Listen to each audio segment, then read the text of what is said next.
উমম শোন না, আমি আর খেতে পারছি না, কেমন বমি বমি ঠেকেছে। নিঝুম কাচুমাচু ভঙ্গিতে বলে উঠল।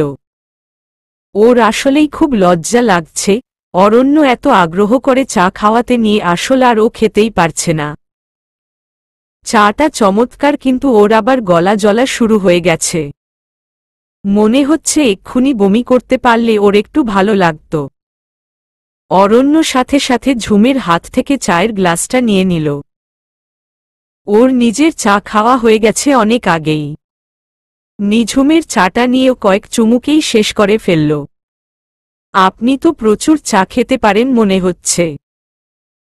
ফাহিম এতক্ষণ নিঝুমের গ্লাসের চা খাওয়াটা দেখছিল চুপ করে, বাকি চাটুকু অরণ্যকে খেতে দেখেই চোখ অন্যদিকে সরিয়ে নিল।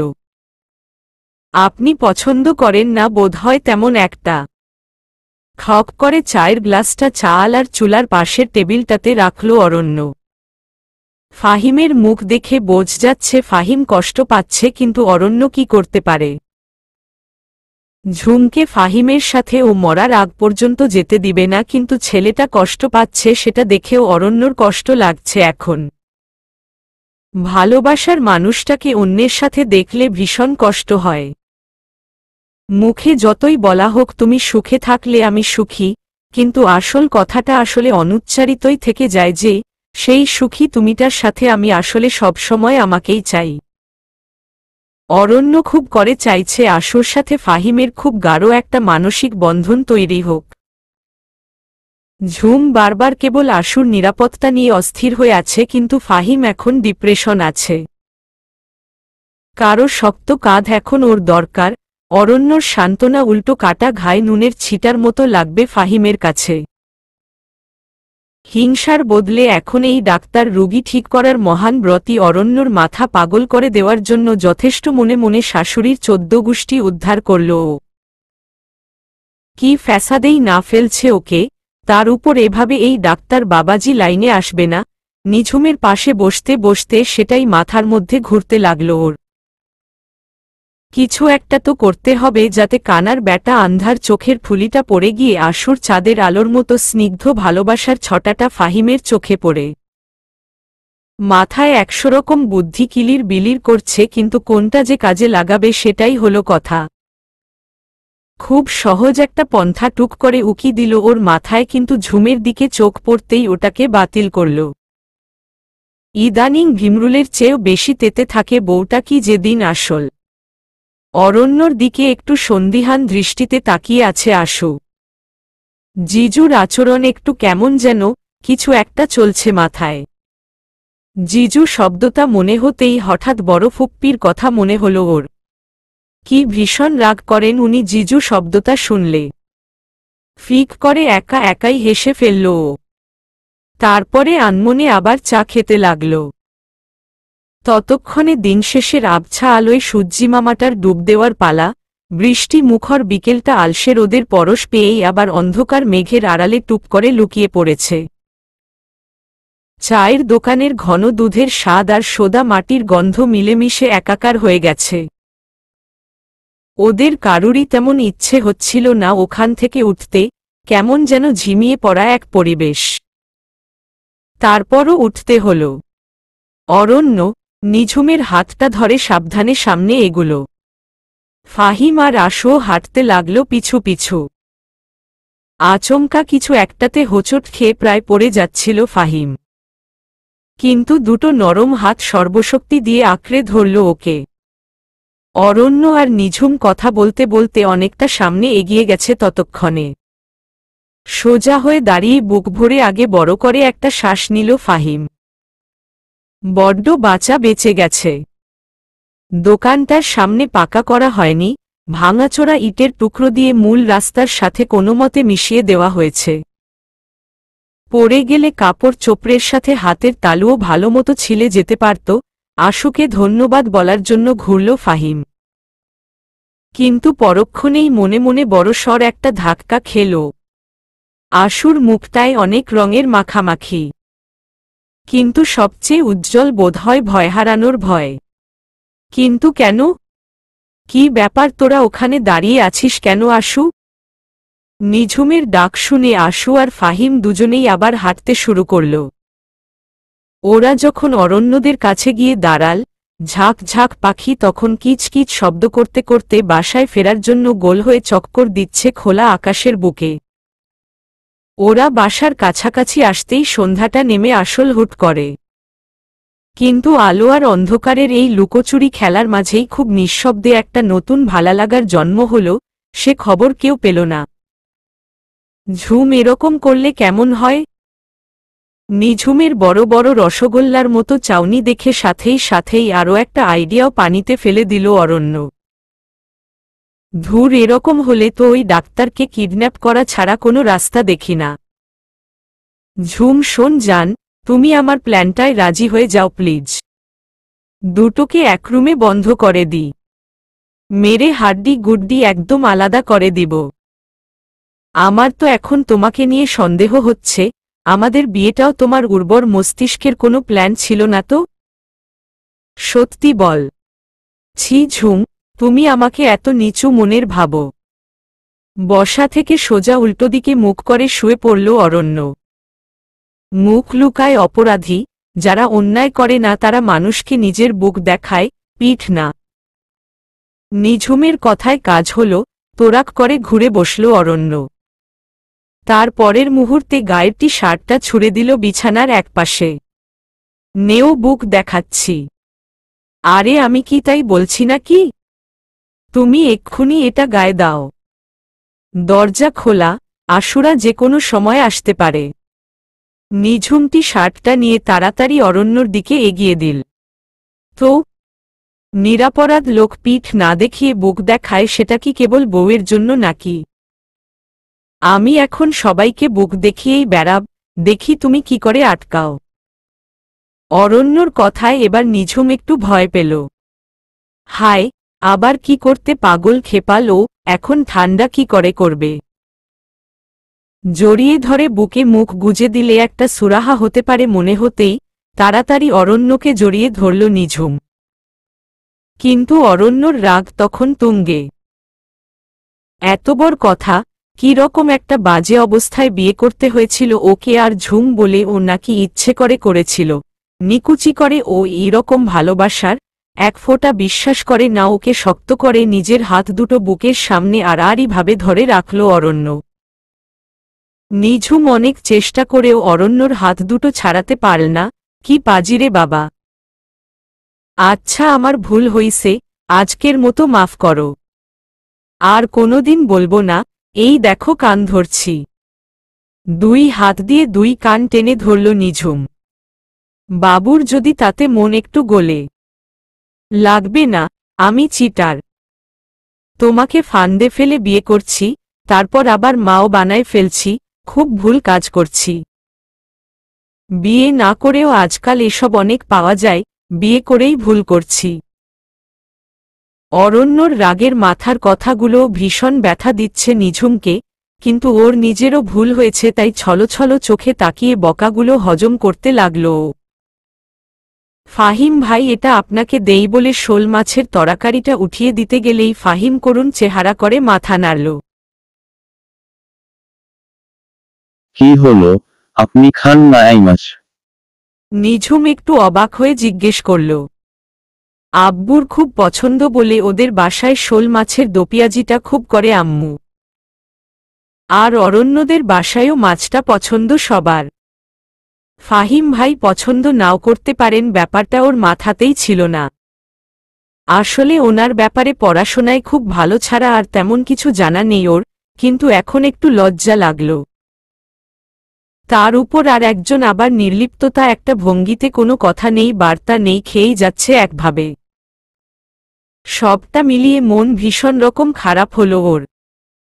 না, আসলে এই মাছের মাথাগুলো কেমন সাপের মতো দেখতে, আমার কেমন যেন গা গুলিয়ে উঠে।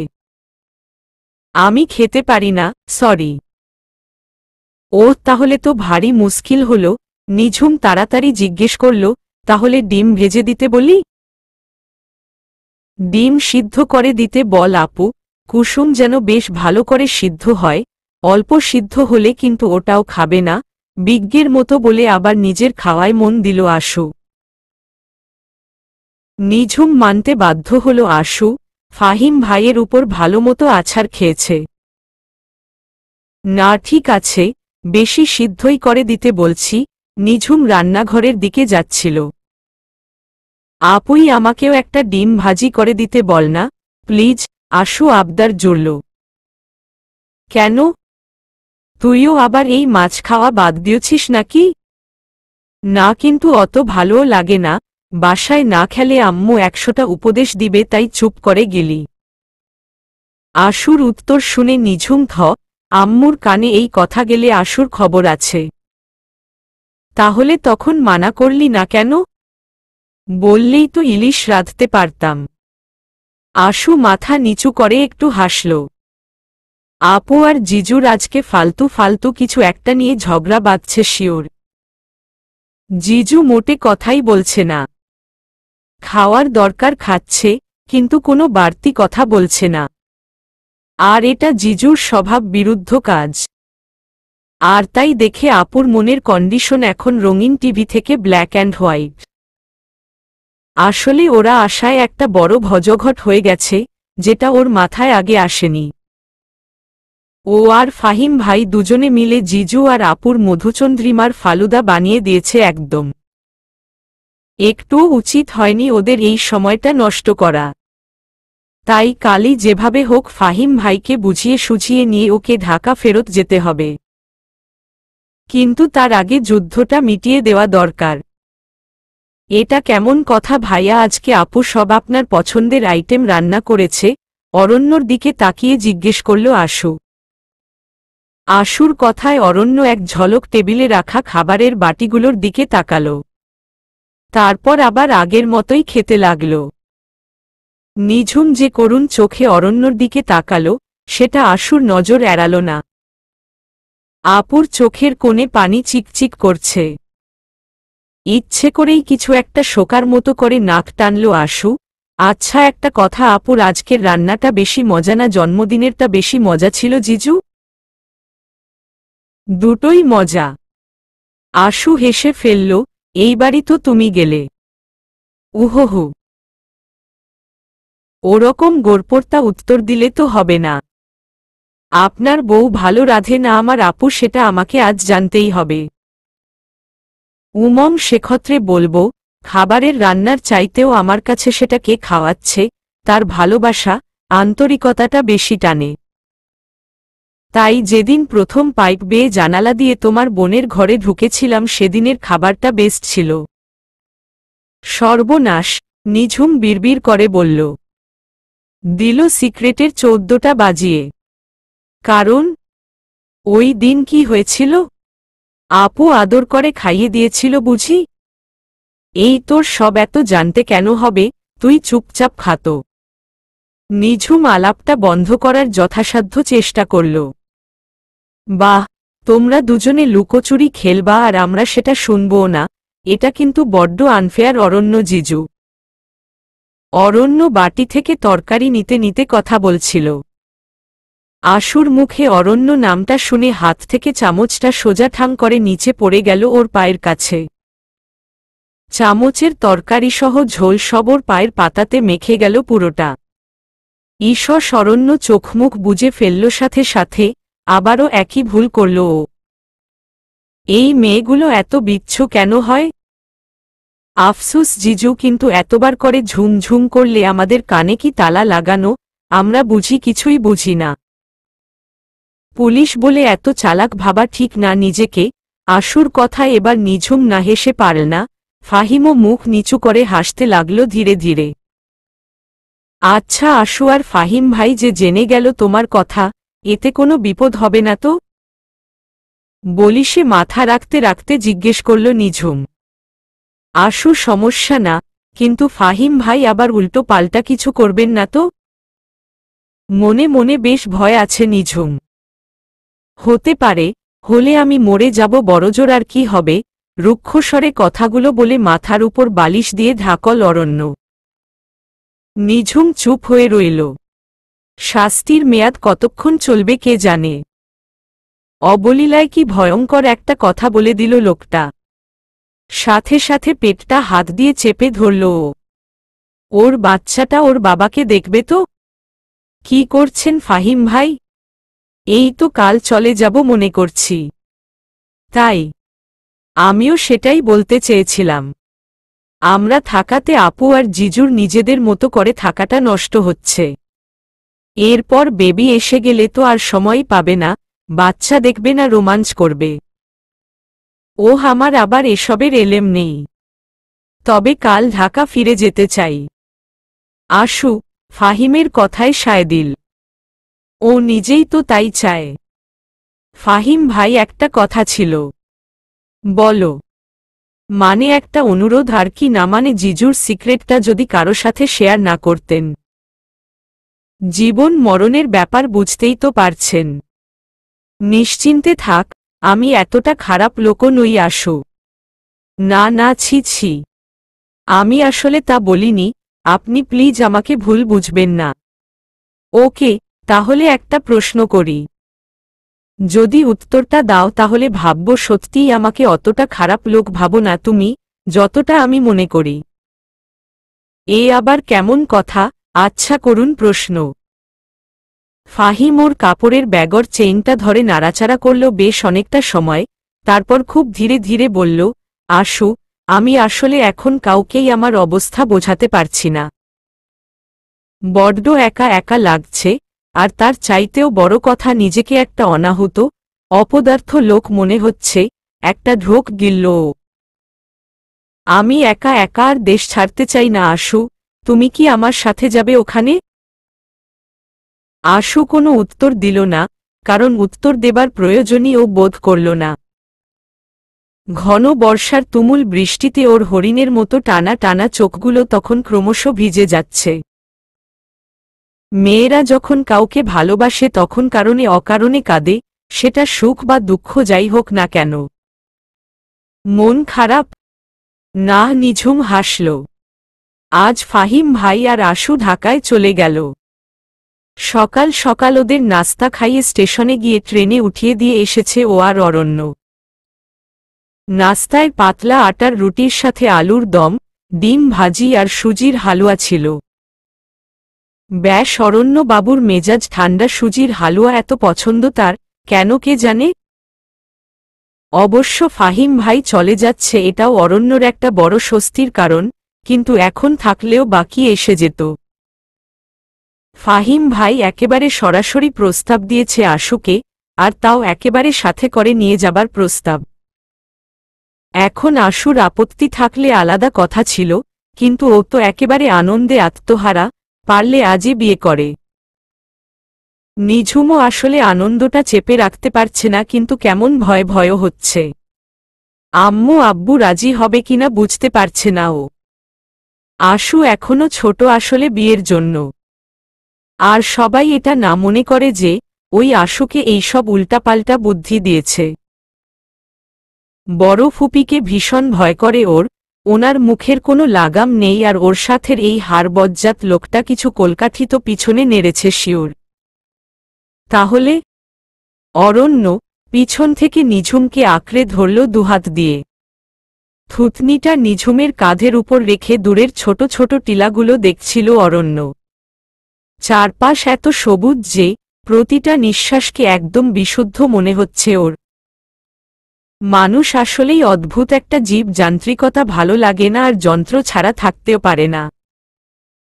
কোলাহল ভালো লাগে না, কিন্তু দুদিন যেতে না যেতেই ওই সিএনজি আর ধোয়া উঠা বাসের শব্দ শোনার নেশা জাগে। একাই হো হো করে হেসে ফেলে অরণ্য। আসলে এখানে যতই ভালো লাগুক না কেন আবার সেই যান্ত্রিক শহরেই ফিরে যাবার জন্য দুদিন পর মন টানতে থাকবে। ঢাকা শহরের উঁচু উঁচু বিল্ডিংগুলোর আকর্ষণ তখন এই মেঘ ছুঁয়ে থাকা পাহাড়গুলোকেও হার মানায়। খুব চিন্তা হচ্ছিল জানো। তুমি যখন বললে যে আশু ফাহিম ভাইকে পছন্দ করে তখন থেকে নিজেকে কিরকম অপরাধী মনে হচ্ছিল। কিন্তু আজ খুব শান্তি লাগছে, নির্ভার লাগছে। এটা তো খুব ভালো যে শেষ পর্যন্ত ওই বইছুচোটা মুখ তুলে কিছু দেখতে পেয়েছে, হাদারাম একটা। চোখের সামনে এত সুন্দর একটা অবিবাহিত মেয়ে ঘুরে বেড়াচ্ছে আর পণ্ডিত মশাই ডুবে ডুবে পাশের বাড়ির বউয়ের আঁচল খুঁজছে ছাগল। অরণ্য, প্লিজ তুমি এই কথায় কথায় আমার ভাইকে গালাগাল করবা না। তার মতো পড়ুয়া লোক আমি খুব কম দেখেছি, আর উনি ডাক্তার হিসেবে খুব ভালো। আরে আমি কি খারাপ বলেছি নাকি? মাত্রই হাদারাম, ছাগল বলেছ। ওহ, ওটা তো আমার ছোট শালিকে বিয়ে করবে তাই আদর করে বলেছি, ভবিষ্যতে আরও বলবো। ফাহিম, তুই আস্ত বলদ একটা। নিঝুম এবার আর হাসি চাপতে পারল না। এই লোক জন্মেও শুধরাবে না। কি বিশ্রী বিশ্রী গালি দেয়। আচ্ছা এবার বল, তোমার কেন অপরাধী মনে হচ্ছিল নিজেকে? ফাহিম কি আসল রেজিস্ট্রেশন করা মাল নাকি? এমনকি তুমি যদি ফাহিমকে বিয়েও করতে সেটাও অযৌক্তিক ছিল না আমার মৃত্যু সংবাদ পাওয়ার পর? অরণ্যর কথায় এবার নিঝুমের মেজাজটা খারাপ হল। দুম দুম দুটো কিল বসিয়ে দিল ও অরণ্যর হাতে। এখন যখন তখন এসব কথা বলে অরণ্য, ভীষণ রাগ হয় নিঝুমের। সরতে না পেরে কিল দুটো হজম করতে হলো অরণ্যকে। আমি ওনাকে বিয়ে করতাম না কখনো, আমি ওনাকে সেই চোখে দেখিনি কোনোদিন। নিঝুমের চোখ দুটো চিক চিক করছে, মনে হচ্ছে এক্ষুনি হীরাগুলো ওর গাল বেয়ে ঝরে পড়ে যাবে। তাড়াতাড়ি তাই হাতটা বাড়িয়ে দিল অরণ্য নিঝুমের চোখের নিচে। আর সাথে সাথেই টুপ করে এক ফোঁটা চোখের পানি অরণ্যর হাতের উপর এসে পড়ল। Most valuable thing in my world. Aranya চোখের সামনে নিয়ে পানির ফোঁটাটা দেখল কিছুক্ষণ। এরপর আস্তে করে নিঝুমের কোমরের কাছটা ধরে টেনে আনল নিজের কাছে। বাচ্চাটা বোধহয় এখন দ্রুত খেয়ে দিয়ে বড় হচ্ছে, পেটটা বেশ উঁচু হয়ে এসেছে নিঝুমের। কি আজব, বাচ্চাটা ওদের মাঝে আছে আবার নেই, কেমন লুকোচুরি খেলছে ওদের সাথে। আর এই অদেখা মানুষটার জন্য ওদের দুজনের বুকে কত ভালোবাসা জমে গেছে। অরণ্য নিঝুমের পেটের দিকে তাকিয়ে হেসে ফেলল। বাচ্চাটা ওদের কত তাড়াতাড়ি নতুন এক সম্পর্কে জুড়ে দিল। এই ছোট্ট পোটলাটার জন্য ওদের এখন কত হিসেব করে চলতে হয়, তারপরও ওরা ওকে কত ভালোবাসে। সব ভালয় ভালয় হলে সামনের বছর এই সময় ওর আঙুলটা ধরতে শিখে যাবে বাচ্চাটা। হয়তো বাবা ডাকাও শুরু করবে। এই তুমি হাসছ কেন একা একা? তোমার কি মনে হচ্ছে আমি নিজেকে এখন তোমার চোখে ভালো দেখানোর চেষ্টা করছি, তাই কান্নার নাটক করছি? না, তুমি অপচেষ্টা করছো, আর নাটক করাও এত সহজ না রে বউ, আমি কয়দিন করে হাড়ে হাড়ে টের পেয়েছি। মানে তুমি দোষী নও, তারপরও আমার সামনে সাফাই কেন দিচ্ছ ঝুম? অতি ভক্তি চোরের লক্ষণ জান না? আমি জানি তুমি ফাহিমের প্রতি দুর্বল না। দুর্বল আমি কারণ অপরাধ আমি করেছি তোমার কাছে, তাই সারাক্ষণ হারানোর ভয় হয়। আর এখন তোমাকে ছাড়া আমার জীবনে আনন্দের আর আলাদা কোনো রং নেই। আমার চারদিকে লাল, নীল, হলুদ, গোলাপ, যত সুন্দর রং দেখ সবগুলো মিলেমিশে তুমি। অরণ্যর কথায় বুকটা মোচড় দিয়ে উঠল নিঝুমের। স্পষ্ট স্বীকারোক্তি, কিন্তু অরণ্য যখন দোষ স্বীকার করে তখনও কেন যেন ওর খুব কষ্ট হয়। ভালোবাসার এত কঠিন কঠিন ধাপগুলোর সাথে একেবারেই পরিচয় ছিল না ওর কোনকালে, আর এখন সেই অনুভূতিগুলো বাঁধ ভেঙে হুড়মুড় করে এসে একেবারে তাণ্ডব শুরু করে দিয়েছে ওর সাধাসিধে জীবনে। তুমি অরণ্য নামের মানুষটার বুকে এক ফালি সূর্য, ঝুম খটখটে মরুর বুকে স্নিগ্ধ মরুদানের মতো। তোমার প্রতিটা হাসি, প্রতিটা কান্না আমাকে ভীষণ দুর্বল করে দেয়। তোমার প্রতিটা আচরণে আমি আবার নতুন করে তোমার প্রেমে পড়ি। তুমি কি জানো ঝুম, তোমাকে ছাড়া আমি কি ভীষণ একা। আর এই একা পথ চলতে আমার ভয় করে, ভীষণ ভয় করে। তাই কোনোভাবেই আমি তোমার হাত দুটো ছাড়ব না, কখনো ছাড়ব না যতক্ষণ মৃত্যু না আসে। অরণ্যর কথাগুলো কেমন বাতাসে ভর করে নিঝুমের কানে এসে মুচকি মুচকি হাসতে লাগল। থেমে থেমে বলতে লাগল, ভয় করে, ভীষণ ভয় করে। কিন্তু মৃত্যু সবকিছুকে আলাদা করে দেয়, হুট করে অয়নের কথা মনে পড়ে গেল নিঝুমের। নিঝুম সর্বশক্তি দিয়ে অরণ্য জড়িয়ে ধরল। ওর কেমন যেন সুখের কান্না পাচ্ছে কথাগুলো শোনার পর থেকে। অরণ্যকে ও একদমই দুঃখ পেতে দিতে চায় না, একদমই না। ও আর ওদের বাবুইটা একসাথে এই লোকটাকে সমস্ত দুঃখ থেকে আগলে রাখবে, একটুও কষ্ট পেতে দিবে না। দূরে গাঢ় সবুজ পাহাড়ের দলগুলো তখন হাতছানি দিয়ে আয় আয় করে ডাকছে ওদের। নিঝুম অরণ্যর বুকে মাথা ঠেকিয়ে সেই ডাক শুনতে লাগল। কালই ওর মনে হচ্ছিল কি বিশ্রী জীবন ওর, একটুও শান্তি নাই কোথাও, আর এখনই মনে হচ্ছে ওর সব শান্তি এই লোকটার কাছেই আছে, শুধু ওকে মন থেকে চাইতে হবে। ঝুম ঘরে চল, এখানে বেশ ঠান্ডা লাগছে। কিন্তু আমার তো খুব ভালো লাগছে। ঘরেও ভালো লাগবে, চল এক্ষুনি। অরণ্য সত্যি এবার একটু গম্ভীর হবার চেষ্টা করল। বাতাসে শীতের আমেজ, আর এই বাতাস গায়ে লাগলে ঠান্ডা লাগার যথেষ্ট সম্ভাবনা আছে নিঝুমের। আর এই অবস্থায় ঠান্ডা লাগলে ওষুধ খাওয়া নিয়ে অনেক ঝামেলা। একরকম ধরে বেঁধে নিঝুমকে ঘরে নিয়ে আসল অরণ্য। আসলে মেজাজ ওর কাল ভয়ঙ্কর রকম খারাপই হয়েছিল ঝুমের কথায়। ও রকম একটা নোংরা কথা কি করে বলল ঝুম? ঝুমকে ওর অনেক ভালো লেগেছে বলেই না, অয়নের কাছে ছবি দেখে পরদিনই ওর পিছনে ছুটেছে বিয়েতে রাজি করানোর জন্য। আর সেই ঝুমি কি না বলে ওই নোংরা একটা পরিকল্পনা করেছে ওকে বিয়ে করার জন্য। আচ্ছা, নিজের হবু বউকে কোনো লোক ওরকম করে বিয়ে করে? রাগে রাতের খাবারও খায়নি ও। কিন্তু মাঝরাতে ঝুম এমন কান্না শুরু করে দিল যে রেগে ওকে থামতে বলতে যাচ্ছিল অরণ্য। কিন্তু নিঝুমের মুখের দিকে তাকাতেই ভয় হাত পা ঠান্ডা হয়ে গিয়েছিল অরণ্যর। ঝুম ঠিক করে শ্বাস নিতে পারছিল না, বসে কেমন জালে আটকে পড়া মাছের মতো খাবি খাচ্ছিল। এক মুহূর্তের জন্য পুরো পৃথিবী একদম থেমে গিয়েছিল অরণ্যর। সেকেন্ডের মধ্যে জমে থাকা অভিমান হাওয়ায় উড়ে গিয়েছে ফুৎ করে। ওর ঝুমের জন্য অমন হাজার অপমান কবুল ওর, ভয় নিজের হৃদস্পন্দন স্পষ্ট গুনতে পারছিল ও। বেশ খানিকক্ষণ পর একা একাই নিঝুমের শ্বাসকষ্টটা থেমে গেল। ওইটুকু সময় অরণ্য ভয় কাঠ হয়ে গিয়েছিল। এক একটা শ্বাস টানছিল আর অরণ্যর বুকের ধুকপুকানি বেড়ে যাচ্ছিল।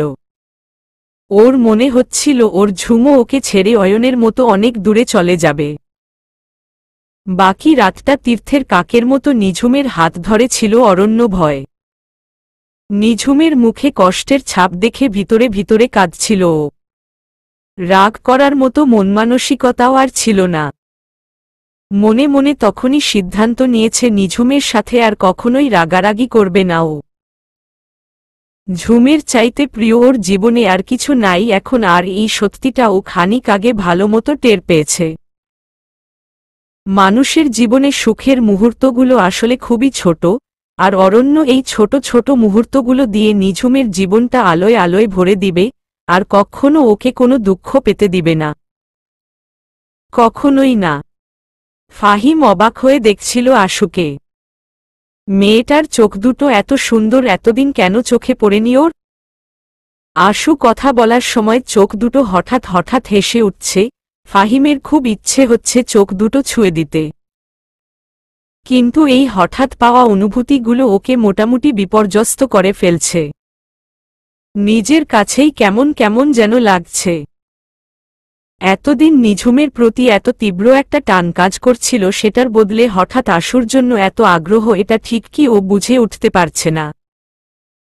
শুধুমাত্র নিঝুম ওকে অবহেলা করেছে সেজন্যই কি ও আশুর প্রতি ঝুঁকল?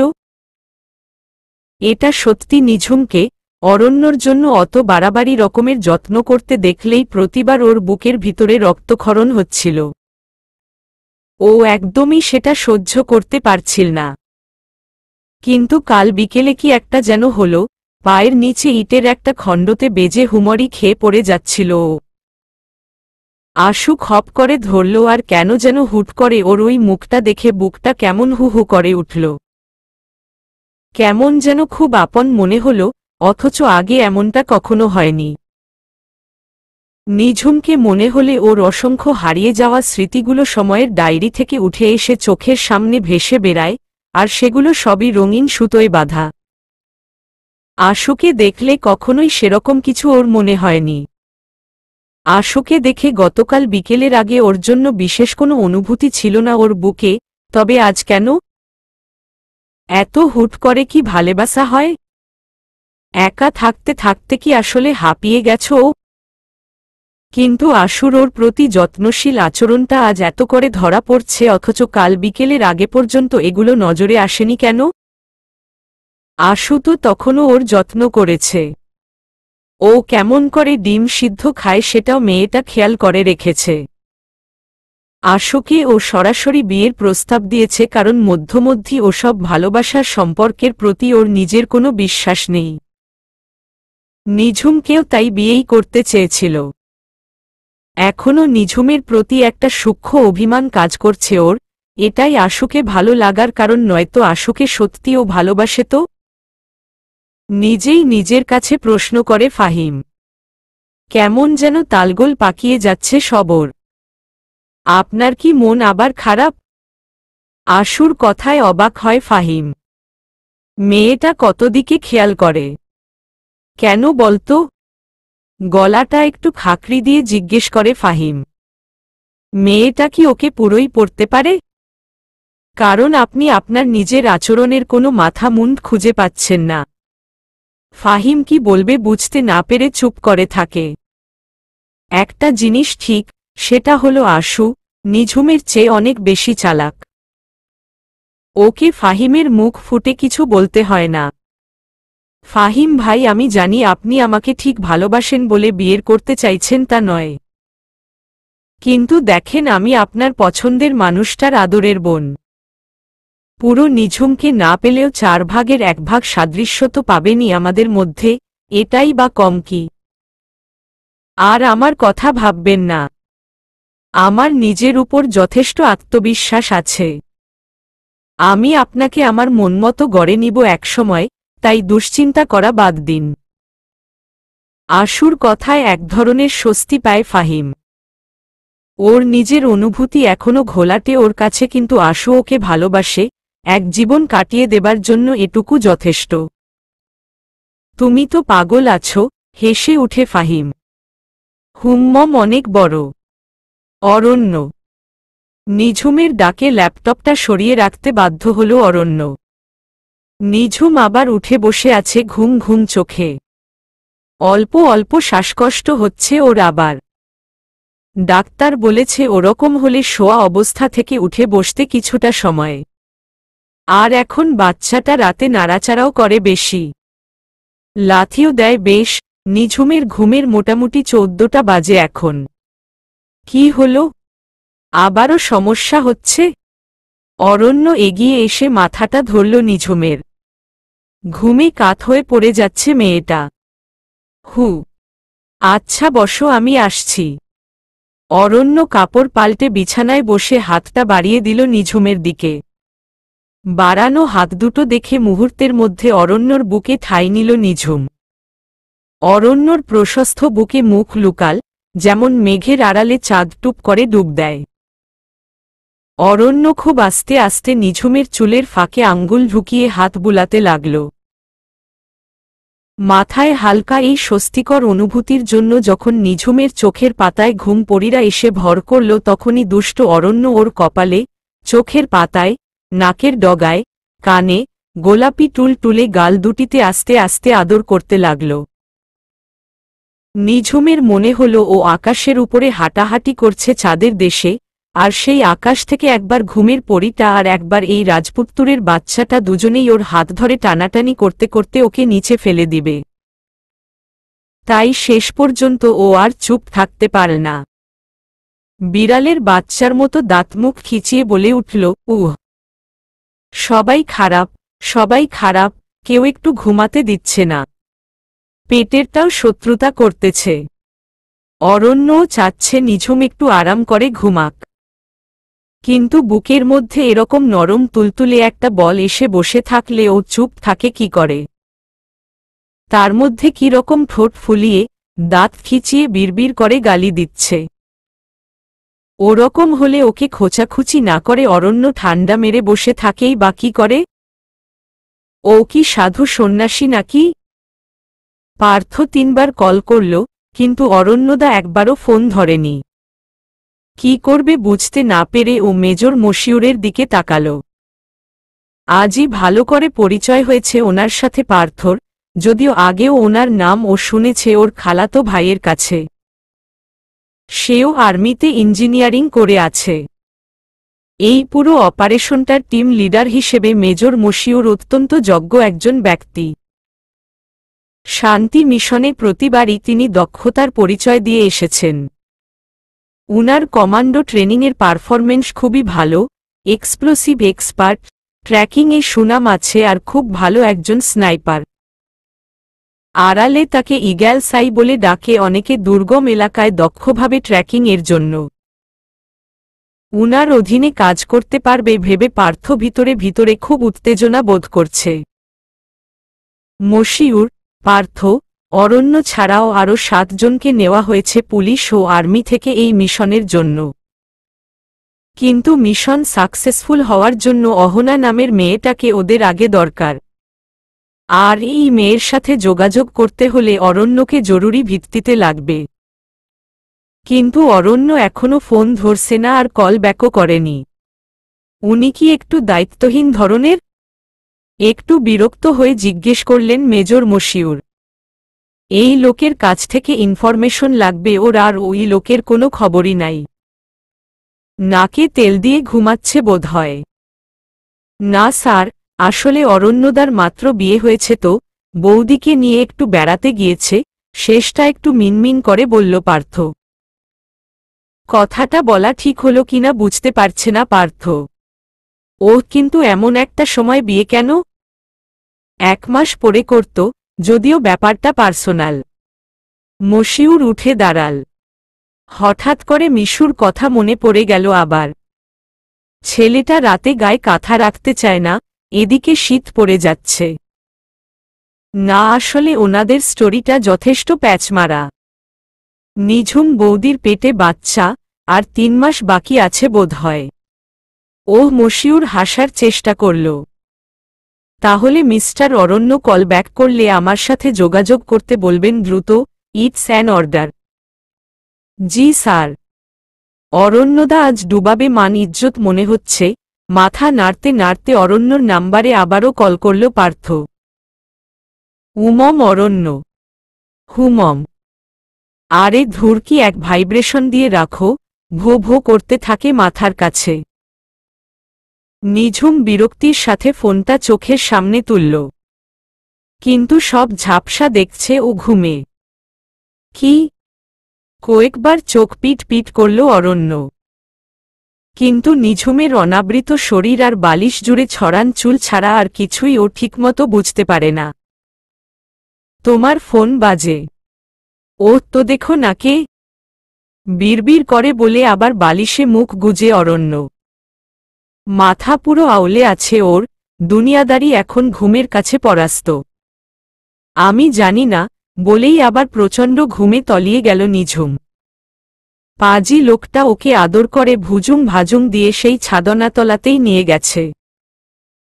এখন ব্যথায় নিঝুম শরীর এদিক থেকে ওদিক নিতে পারছে না। অসভ্য, বদমাইশ লোক কোথাকার। হু হু করে অরণ্য আবার ঘুমিয়ে পড়ে।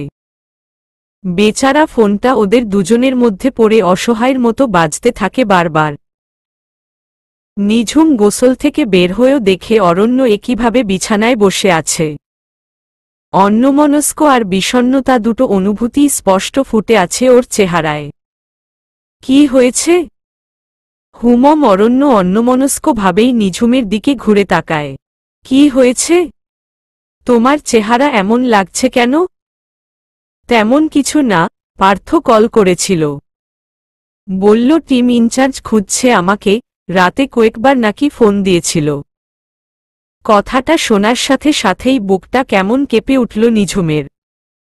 না, অরণ্য হেরে যাবে এমন কথা ও ভাবতেও পারে না, কিন্তু যদি খারাপ কিছু হয় তখন? গায়ে কাঁটা দিয়ে উঠল ওর।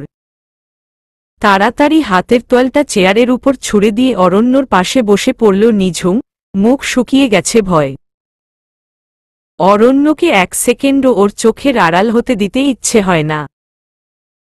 অরণ্য তাকিয়ে দেখে নিঝুমের মুখে ভয়ের ছোটখাটো একটা পাহাড় তৈরি হয়ে গিয়েছে ততক্ষণে। ঝুম, এটা কি? তোমার মুখের রং এমন আলকাতরার মতো দেখাচ্ছে কেন? অরণ্য, প্লিজ দুষ্টুমি করো না, আমার সত্যি ভয় করছে। অরণ্য কথা না বলে চুপ থাকল কিছুক্ষণ, তারপরে নিঝুমের পিঠে হাত রেখে টেনে ওকে কাছে নিয়ে আসল। আমি শুটার হিসেবে খারাপ না বউ, কিন্তু অয়ন যখন মারা গেল তখন আমি এত ভয়ান অবস্থায় ছিলাম যে ওদের পিছনে দৌড়ানোর মতো মানসিক অবস্থায় ছিলাম না। আর এখন যাবই যুদ্ধক্ষেত্রে, সুতরাং মানসিক আর শারীরিক প্রিপারেশন দুটোই বেস্ট রাখতে হবে, আর থাকবেও আশা করি। তুমি এত দুশ্চিন্তা করো না, আমাদের জন্য বেশি বেশি দোয়া করতে থাকো যেন টিমের সবাই সুস্থভাবে নিজের পরিবারের কাছে ফিরে আসতে পারি। নিঝুম কোনো উত্তর করল না। এইসব কথা তো ও নিজেও জানে, কিন্তু তারপরও ভয় যে কাটে না। দুই হাত দিয়ে অরণ্যর একটা হাত জড়িয়ে ধরে কেঁদে ফেলল ও। আচ্ছা বউ, উমম, তোমাকে একটা কথা বলার ছিল। নিঝুমের চোখের পানি হাত দিয়ে মুছে দিল অরণ্য। কি? সামনে আমাকে অহনার সাথে কাজ করতে হবে, অরণ্য আস্তে আস্তে বলল। লাগলে করতে হবে, নিঝুম শাড়ির আঁচলে চোখ মুছতে মুছতে বলল। অরণ্যর শাড়ি খুব পছন্দ বলে এই কয়দিন নিঝুম চেষ্টা করছে শাড়ি পরার। আমি দায় পড়ে করব বউ, আমি করতে বাধ্য, অরণ্য নিঝুমের চোখে চোখ রেখে কথাগুলো বলল। জানি, নিঝুম নিভু নিভু স্বরে উত্তর দিল। ওর কষ্টের শেষ নেই। একদিকে অরণ্য ওকে ছেড়ে যাবে, সাথে আবার ওই মেয়ে এসে জুটবে অরণ্যর গলায় ঘণ্টি হয়ে। তারপরও যদি অয়নকে সত্যি ভালোবাসত মেয়েটা, যে কোনো সময় ওকে মেরেও ফেলতেও পারে যদি টের পায় এটা অরণ্য। কবে যে ওই মেয়ে জেলে যাবে কে জানে। আমি জানি তারপরও তোমার কষ্ট হবে, কিন্তু আমি সত্যি এই কেস থেকে সরে যেতাম যেভাবে হোক যদি অয়নের ব্যাপারটা এতে ইনভলভ না থাকত, অরণ্য বলল। না, আমি চাইতাম না। অয়ন মারা না গেলেও না। এই কেস তোমার অবশ্যই সমাধান করা উচিত। কেন ওরা তোমাকে মারতে চাইবে? অয়ন যদি সেই সময় তোমার সাথে না থাকত তাহলে তো ওরা নিশ্চয়ই তোমাকেই গুলি করত। না, তুমি ওই রাইসুল নামের লোকটাকে কিছুতেই ছাড়বে না। আমি চাই ওই লোকটা তার উপযুক্ত শাস্তি পাক, আর ওই অহনাও, নিঝুম স্পষ্ট বলল। থ্যাঙ্কস ঝুম, আমি চেষ্টা করব, আমার সর্বস্ব দিয়ে চেষ্টা করব। অরণ্যর উত্তরে ওকে আর ও জোরে আঁকড়ে ধরল নিঝুম। তুমি আমাকে কথা দাও, তুমি আমার কাছে ফিরে আসবে, আমাদের কাছে ফিরে আসবে। আসব বউ, তোমার কাছে ফিরতে আমাকে হবেই, না হলে আমি মরেও শান্তি পাব না। কথা দিলে কিন্তু? দিলাম, কিন্তু এখন এই হুচপুচ করে কান্না বন্ধ কর। আমি আমার এই স্পেশাল হানিমুন টাইম স্পয়েল করতে চাই না। এমনি হাদারামটা 2 দিন খেয়ে ফেলল।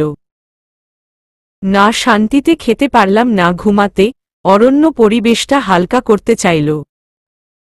কিন্তু অরণ্যর এসব দুষ্টামিতেও নিঝুমের মনের মেঘ কাটল না।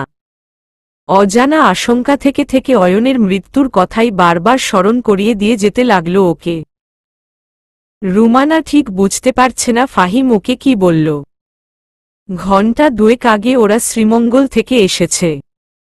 নিঝু যে ফিরবে না সে আন্দাজ রুমানা আগেই করেছিল। মেয়ে তার জিদ্দি সেই রকম।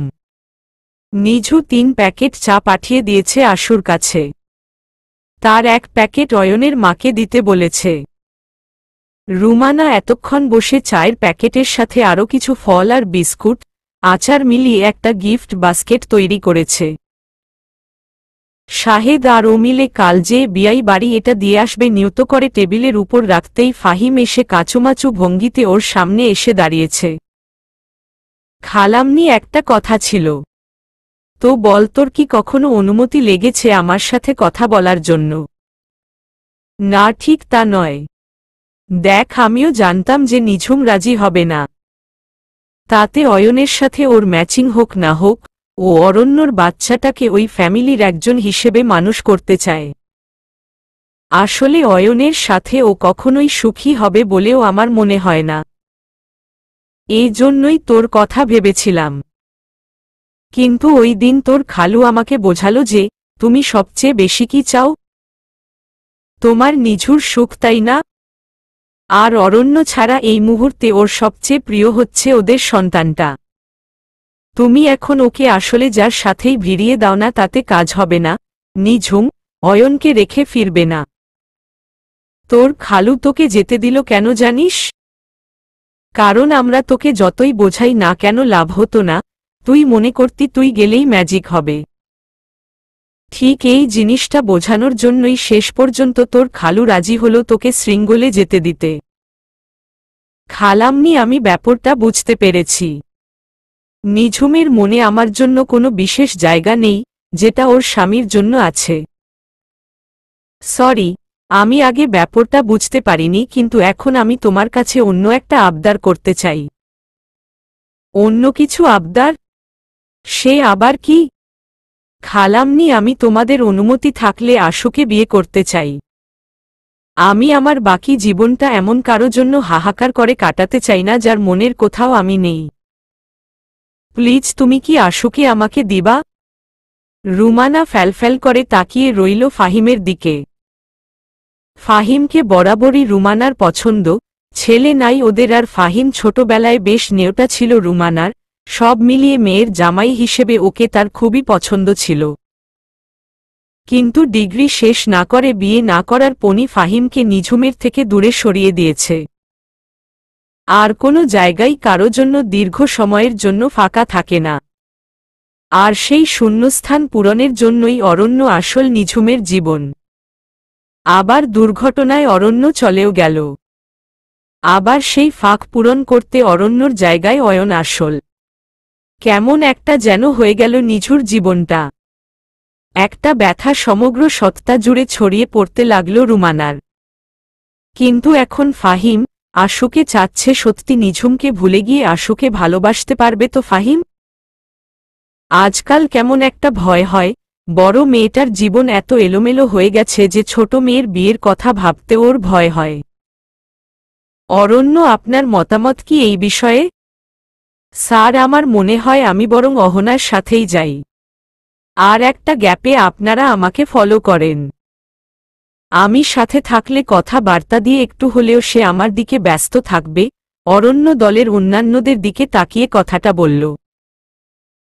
আজ মোটামুটি ফাইনাল একটা মিটিং হচ্ছে ওদের। গত 7 দিন ধরে সব তথ্য যাচাই থেকে শুরু করে কে কেমন প্রস্তুতি নিবে মিশনের জন্য, সেগুলো নিয়েও আলোচনা হয়েছে। মূলত আজকের মিটিংয়ের পরই ওরা ফাইনাল সিদ্ধান্তটা নিবে যে কবে আর কখন ওরা মুভ করবে। গাইস, ওই টানেলের ভিতরে আমরা সবাই ঢুকব, কিন্তু টানেল ক্রস করব শুধু আমি আর অরণ্য। বি কেয়ারফুল, আমরা দুজন ছাড়া টানেলের মুখের এই পয়েন্টটা ছেড়ে কেউ কোনো দিকে সরবেন না। ইট শ অ্যান অর্ডার। মশিউরের কথায় সবাই ম্যাপের উপরে বড় লাল রঙের বৃত্তটিকে আবার মনোযোগের সাথে দেখল। টানেলের এই জায়গাটায় 4টা রাস্তা চারদিকে চলে গেছে বলে ম্যাপটার গায়ে আরও কিছু ছোট ছোট বৃত্ত তৈরি করল মশিউর। এর একটা রাস্তা সোজা খাগড়াছড়ি দিয়ে বের হয়েছে, আর একটা একদম নাফ নদীর কাছে। সবাই পয়েন্ট করুন, আমরা যে রাস্তা দিয়ে ঢুকব সে রাস্তায় ফিরব না। আমরা কোনো রাস্তা দিয়ে ঢুকব সেটা আমরা চিটাগং যেয়ে সিদ্ধান্ত নিব। আর কাজ শেষ করে এই পয়েন্টে ফিরে এসে সিদ্ধান্ত নিব কোনো রাস্তায় আমরা ফিরব।